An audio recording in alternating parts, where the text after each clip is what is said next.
Last week, President Trump launched Space Command as a combatant command similar to STRATCOM, SOCOM, CENTCOM, and others. This is crucial to success in maintaining dominance in space, which is now being seen as a warfighting domain that is similar in importance to the domains of land, sea, and air. Many are calling for more than just a unified combatant command to fight in space. What they're calling for is an independent branch of the armed forces called the Space Force or the Space Corps. So in this episode of Learning Military, we'll take a look at what a Space Force would do and why it is needed, building upon the last episode, which focused on the weapons that could be leveraged against our space assets and how vulnerable those space assets really are.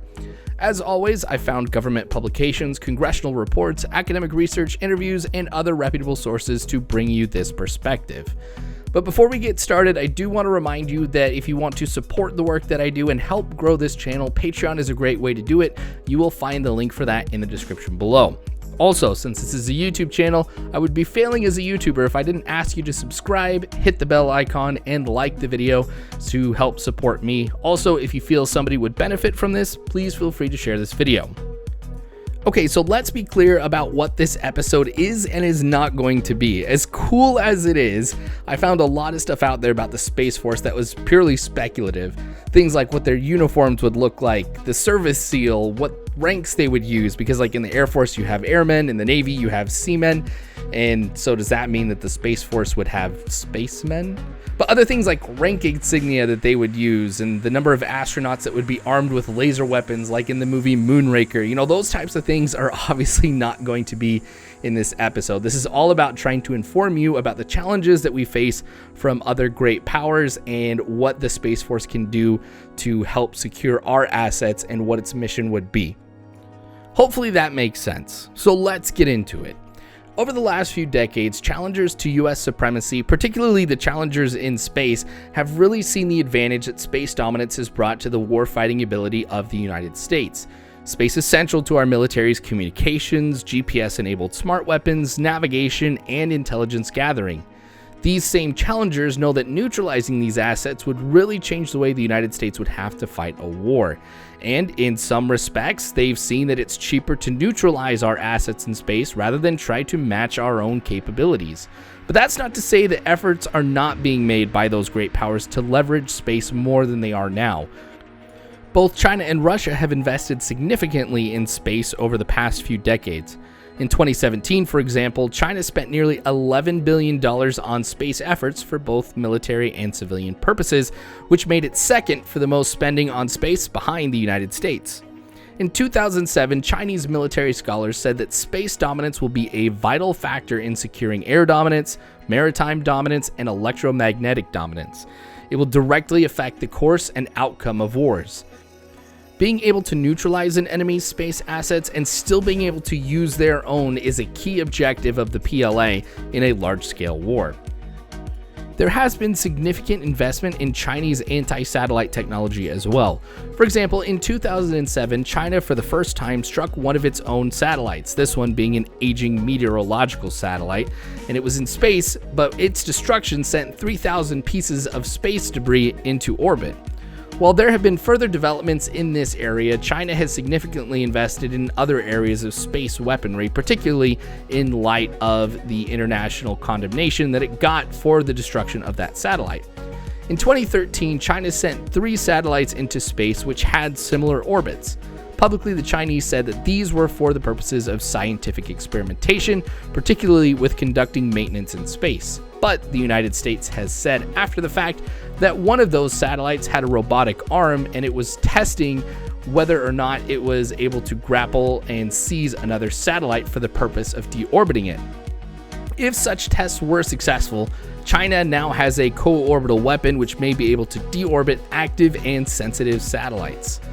Make no mistake, China's investment in space is not slowing down anytime soon and will in fact likely increase over time as it will have additional assets in space as well as assets on the ground that can impede the ability of the United States to use our space assets. It is suspected that China not only has the capability to strike a satellite in low Earth orbit, but can also destroy and disable assets in geosynchronous orbit where some critical satellites also reside. China is not the only country that is seeing an increased interest in space. Russia is too. One thing that makes Russia unique is that a significant portion of its space assets have come from the Soviet Union, which, during the Cold War, put more objects in orbit than any other country combined. And the Soviet Union also developed some important technologies even before the United States did. Though a lot of these assets have aged, especially during the deterioration of space assets because of the economic issues of Russia in the 1990s, Russia has still invested in modernization and additions to its space assets. As a sign of Russia's interest in space, it was actually the first country to organize a space force in 1992.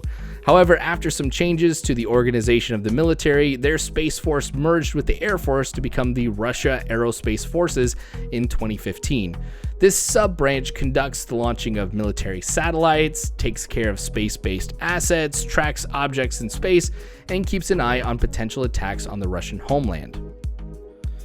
Recently, Russia has flexed its muscles in space a few times to remind the US and others that it has the potential to cause some significant problems in space. In addition to flaunting new anti-satellite weapons that can be fired from MiG-31s, a Russian satellite called Olymp-K had made some interesting position changes, as it has changed position more than 14 times since it was launched in September 2014. For example, this satellite at one point positioned itself between two US satellites which are owned by a US communications company. In its position, it would allow Olymp-K to inspect the satellites or intercept their communication transmissions. The same satellite also approached a French-Italian military satellite in October of 2017, which prompted a French military official to say that Russia had committed an act of espionage in space. Both of these countries, Russia and China, are the greatest threats to US space dominance, as they both have weapons that fill all of the categories that we talked about in the previous video, and they can also strike our assets in low Earth orbit and geosynchronous orbit. Their progress sees no sign in slowing, and other countries like Iran, North Korea, and others are starting to make increased investments in their space capabilities to be at the same level as these great powers. So with the increase in the number of threats and capabilities of these threats to US assets in space, we need to have a stronger focus on how we meet these threats, especially if we want to maintain our space dominance. So this is where the Space Force comes in. Right now in the US, the decision makers for space are spread out around all the various branches of the military. The bureaucracy can be a real problem for how the US works in space. For example, one thing I found interesting is while the United States Air Force gets the most funding for space, the US Army is the largest user of space-based assets, which can cause some problems with priorities. The separate missions and needs of these branches can also become problematic when developing an overall strategy. As the US continues to expand in space, having a central organization for the military that focuses on the critical warfighting domain is going to be needed to help shape how we expand our interests and utilization of space. If we don't tackle this intelligently, we'll see our superiority in space degrade significantly. Much has to be decided about how to move forward to meet these challenges described above. For example, one issue that the United States faces is that we may have a few satellites in space that are expensive and complex, but they do their job really, really well. If one of these satellites go down, say a spy satellite, we completely lose the capability that that satellite provided. However, we can negate that problem in a couple of different ways, but it's going to require us to define the doctrine that the Space Force is going to utilize. For example, do we place countermeasures or weapons on future satellites like the French have proposed to do, or do we build a constellation of satellites that may do a job decently as individuals, but there is so much redundancy in their capability that it deters adversaries from trying to attack them, since if you have multiple satellites doing the same job, the cost to eliminate them increases and the chances of success in eliminating them decreases since you have more satellites doing the same job. Defining doctrine is important, but the Department of Defense proposes a number of things that the Space Force would be responsible for doing. These things are 1. Protecting the nation's interests in space and the peaceful use of space for all responsible actors consistent with applicable law, including international law. 2. Ensuring unfettered use of space for U.S. national security purposes, the U.S. economy, and U.S. persons, partners, and allies. 3. Deterring aggression and defending the nation, U.S. allies, and U.S. interests from hostile acts in and from space. Fourth, ensuring that needed space capabilities are integrated and available to all U.S. combatant commands. Fifth, protecting military power in, from, and to space in support of our nation's interests. And sixth, developing, maintaining, and improving a community of professionals focused on the national security demands of the space domain. So how do we develop a space force that's going to be able to do all those things? Well, SPACECOM is a start. As a unified combatant command, SPACECOM can better organize space efforts, especially in areas where warfighting is concerned. Though, as a combatant command alone, it does have some drawbacks, and this is why there has been a significant push to create a branch in the military dedicated to space. While the president is completely authorized to create a SPACECOM, Congress is responsible under the Constitution to raise and support armies and to provide and maintain a navy. Congress was needed to approve the creation of the Department of the Air Force in 1947 and would likely do so again for the creation of the Space Force. There are a few different proposals that exist in Congress and outside about how an independent branch of the armed forces focused on space would be organized.